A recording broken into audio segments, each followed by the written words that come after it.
it's safe to say the Aston Martin F1 team has had a, pretty crap start to the 2021 season. Hey everyone, it's HF2 here, and I'm here to talk about Aston Martin and whether the team is a doomed midfielder or a championship-winning operation of the future.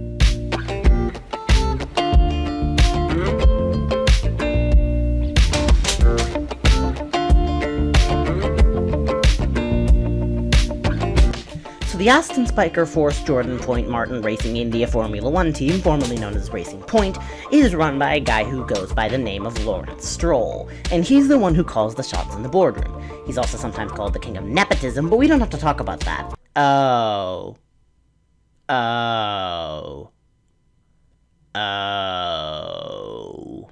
Okay, so this guy is the son of Lawrence Stroll, Lance Stroll, and he could be best described as by far the most inconsistent Formula 1 driver on the grid. For example, in 2020, he scored a pole position, 2 podiums, and occupied 4th in the driver's standings halfway through the season. But also in 2020, Stroll crashed out of Sochi, Portimao, Imola, Mugello, and from pole position in Turkey, ended up finishing 9th, which may not have been his fault, as bad strategy ended up bringing him there. And speaking of strategy...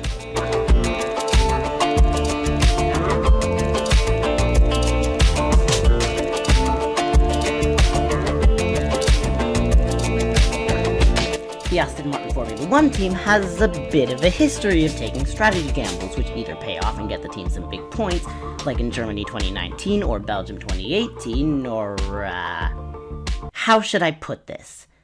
End up in a flaming pile of shit.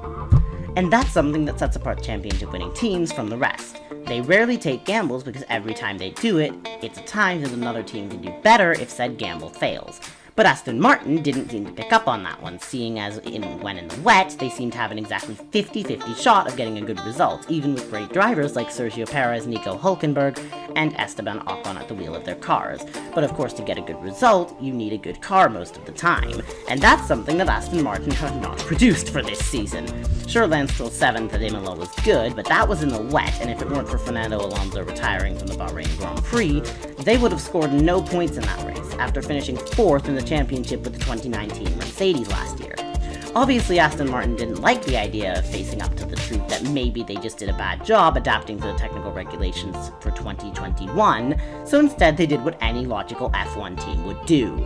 They protested the regulations, saying they were made not by the FIA but F1 itself in order to slow down their car concept, and even suggested reverting back to the 2020 regulations mid-season. I'm sorry, what?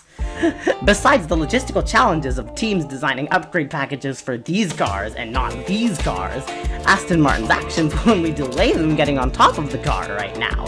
They just need to develop the car, or pull a Haas F1 team, and spin, right off this year, and focus on the big technical changes for 2022.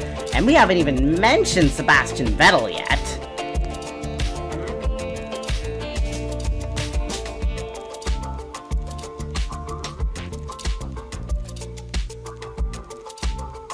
So Sebastian Vettel is essentially the F1 equivalent of a dreidel, and has gained a bit of a reputation for spinning his car around. And also losing his hair. However, believe it or not, Sebastian Vettel did win 4 championships with Red Bull Racing from 2010 to 2013. And it's not like that was up against easy competition. He was up against drivers like Fernando Alonso, Lewis Hamilton, Mark Webber, and Michael Schumacher. Okay, Michael Schumacher was in a Mercedes, and the Mercedes wasn't quick in 2012. Leave me alone! And after the dumpster fire that was Ferrari's 2020 season, where their car probably couldn't outpace Mattia Binotto's couch, much less the lights in a Formula 1 race, Sebastian decided to jump ship after being beaten in the Drivers' Championship 2 years in a row by Ferrari's golden boy, Charles Leclerc. Okay, he got sacked, but same difference, eh? If you carried on as you were and you didn't start putting in the kind of performances the team expected, you were going to lose your drive. Well, it's happened. As of today, you are no longer an employee of this organisation. So after being shown the door from Ferrari, Seb decided to do the logical thing and retire with some semblance of his dignity intact. Nah, I'm just kidding. Sebastian instead decided to join the Aston Martin Formula 1 team, where in his first race he decided the team might want to see a closer look at Esteban Ocon's rear wing. At his second race for Aston Martin, his car's brakes decided to spontaneously combust before the start, and so Seb took the totally and completely logical decision to start the race, and also not finish the race.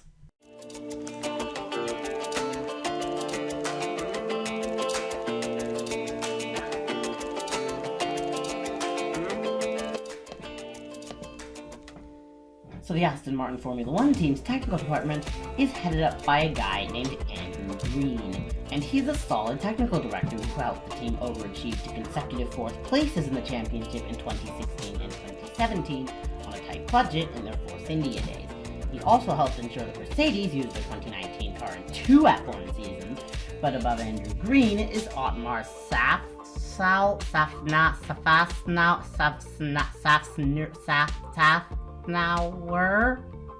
who is the team principal at Aston Martin. And as much as I want to keep the theme of this video going and keep making fun of Aston Martin, I feel it's necessary to point out that as much as Lawrence Stroll may be disliked in the F1 community, I'm extremely angry. He has done a great job shaping the management structure of the team.